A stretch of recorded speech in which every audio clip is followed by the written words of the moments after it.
informacione për dhe lajme të këqija për Edi Ramën ka shumë, por gjersa ai qëndron në karrige, do të them haptas, nuk na nderon për shturpi ynë, nuk duhet ta tolerojmë më tej.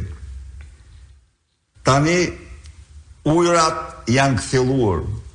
Tani Edi Rama para Europës dhe botës është dhunuesi i zgjedhjeve të shqiptarëve, i votës lirë të shqiptarëve. Dje media më e madhe e Shteteve të Bashkuara, media më e madhe, Fox News, raportonte se rikthejnë detyrë kryeministrin e akuzuar për korrupsion, duke bërë luftën kundër korrupsionit një iluzion në këtë vend.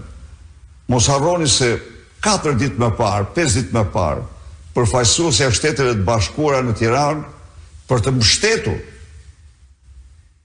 luftën kundër korrupsionit të organeve të drejtësisë, u tha shqiptarëve se lufta kundër korrupsionit është përparësi për presidentin Trump.